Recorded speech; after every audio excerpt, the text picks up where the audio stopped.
Hello students, welcome to our YouTube channel maths brain. मेरा नाम है सरिता साहू। आज हम लोग बात करेंगे फैक्टराइजेशन ऑफ क्वाड्रेटिक पोलिनोमियल, है ना, जो कि आपका ax square plus bx plus c के फॉर्म में होता है। इसकी प्रीवियस क्लास में हमने जो स्प्लिट अप मेथड है फैक्टराइजेशन करने का, या फिर जो फर्स्ट इनटू लास्ट मेथड है, उसका पूरा प्रोसेस हमने चर्चा किया था।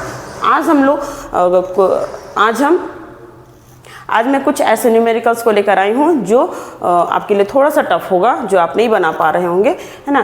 तो जैसे प्लस माइनस वाला है और एक रूट वाला है, ठीक है। तो इस तरह के दो क्वेश्चंस के टाइप पर मैं चर्चा करूँगी। तो चलिए बनाना स्टार्ट करते हैं। फर्स्ट क्वेश्चन है आपका x square plus 20x minus 69, है ना। तो सवाल तो आपका क्लियर है कि ये आपका क्वाड्रेटिक पोलिनोमियल है जो कि x square plus bx plus c के फॉर्म में है, ठीक है। तो सबसे पहले हम लोग क्या करेंगे, याद कीजिए कि हमने फर्स्ट स्टेप में क्या किया था। फर्स्ट स्टेप में हमने किया था फर्स्ट और लास्ट टर्म को मल्टीप्लाई, ठीक है। तो फर्स्ट टर्म है आपका एक्स स्क्वायर और लास्ट टर्म है माइनस 69। जब हमने मल्टीप्लाई किया then we have minus 69 x square, ठीक है। अब क्या करेंगे, ये माइनस 69 को इस तरह से हम स्प्लिट अप करेंगे टू पार्ट्स में कि प्लस करने से, प्लस या माइनस करने से हमारा मिडिल टर्म 20x आ जाए और मल्टीप्लाई करने से ये प्रोडक्ट आ जाए, ठीक है। तो चलिए देखते हैं 69 हमारे पास कैसे कैसे आएगा। सबसे पहले 69 को फैक्टराइज कीजिए, ठीक है।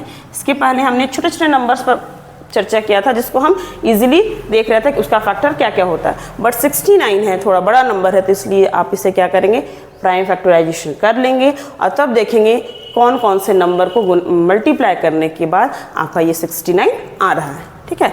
तो अगर ये समझ गए आप तो इसको फैक्टराइज करना काफ़ी आसान है। तो देखिए कैसे करते हैं, ठीक है। तो सबसे पहले 69 का प्राइम फैक्टराइजेशन करेंगे तो 2 से डिवाइड करना होगा। सबसे फर्स्ट स्टेप तो वही है। 2 से डिवाइड नहीं होगा तो 3 से करेंगे। 3 2 जा 6, 3 3 जा 9, 3 2 जा 6, 3 3 जा 9, ठीक है। अब क्या करना है, हमें देखना है कि और तो कुछ जाएगा नहीं, 23 से हार्डली जा सकता है, 23 1 जा 23, ठीक है।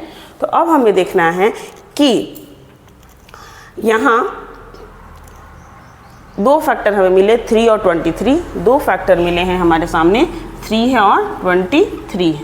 तो हमें सोचना है कि किसको किसको प्लस या माइनस करने से हमें 20 आ रहा। तो यदि हम इसे प्लस करते तो 26 आएगा, जो हमें चाहिए ही नहीं, और माइनस करते हैं 23 में से 3 माइनस करेंगे देन वी हैव 20। क्लियर। तो हमारे सामने दो फैक्टर हो सकते हैं कुछ ऐसे, 23x और ये 3x जो कि माइनस होगा, ठीक है, क्योंकि 23 में से 3 माइनस करेंगे देन वी हैव 20।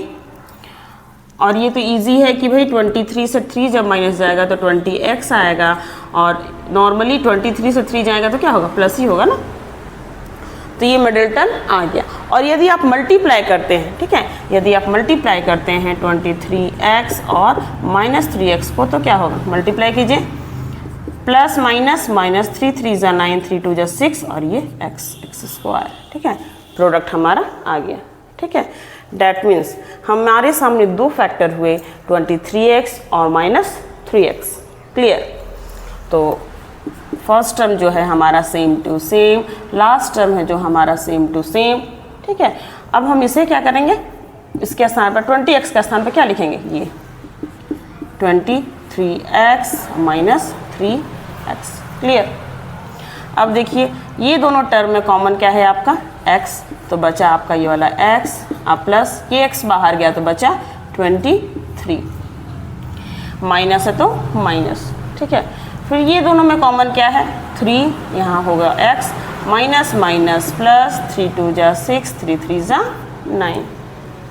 ये दोनों में कॉमन क्या है, x प्लस 23, x प्लस 23। तो हम क्या ले रहे हैं, x प्लस 23 को कॉमन, और ये बच गया x minus 3। This is answer, ठीक है। तो इस तरह से जब आपके पास प्लस माइनस दोनों दिखे तो कैसे करना है वो ध्यान देना है, ठीक है।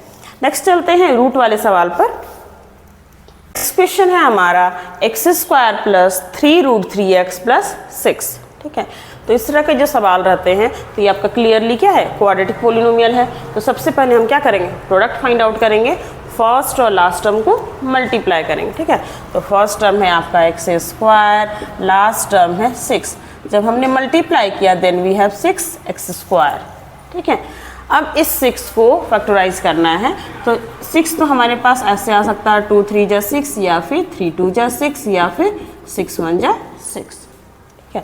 इसमें हमें चूज़ करना है ऐसा फैक्टर जिसमें कि प्लस या माइनस करने से आपके पास आ जाएगा 3√3x, ठीक है। तो यदि आप 3 और 2 को ऐड करते हैं देन वी हैव 5, माइनस करते हैं 1, 3 और 2 को ऐड करते हैं 5, माइनस करते हैं 1, और 6 और 1 ऐड होगा 7, माइनस करेंगे 5। तो ये तो ऐसे ही चला गया। अब ज़रा ध्यान दीजिए, हमें चाहिए 3√3, है ना, 3√3। तो आप ऐसा लिख सकते हैं इसे 2√3x प्लस √3x। क्यों? x तो x हो गया, इस √3 के आगे कुछ नहीं है तो क्या है 1, 2√3 और 1√3 तो क्या हो जाएगा 3√3। क्लियर? तो आप लिख सकते हैं 3√3 के स्थान पे 2√3 प्लस √3x, ठीक है। तो first term same to same, last term same to same. अब यहाँ पर बात होगा 3√3 के स्थान पर आप लिख सकते हैं 2√3x, और ये हो गया √3x। क्लियर? अब हमारे सामने 4 टर्म्स हैं, दो टर्म्स में हम कॉमन लेंगे, ठीक है। तो ये दोनों में कॉमन दिख रहा है हमारा x, तो ये बचा x प्लस 2√3 ब्रैकेट बंद। यहाँ प्लस है तो प्लस साइन, माइनस है तो माइनस साइन। ये दोनों में कॉमन क्या है √3, बचा x प्लस ये हो जाएगा 2√3। देखिए दोनों को मल्टीप्लाई करेंगे तो √3 3 एंड 2, 3 2 जा 6, ठीक है, कोई दिक्कत नहीं है। अब हमारे सामने है 2 टर्म्स, यहाँ से यहाँ और यहाँ से यहाँ। दोनों में ब्रैकेट वाला क्या है कॉमन है, x प्लस 2√3, बचा ये वाला आपका x और ये बचा √3। This is our answer.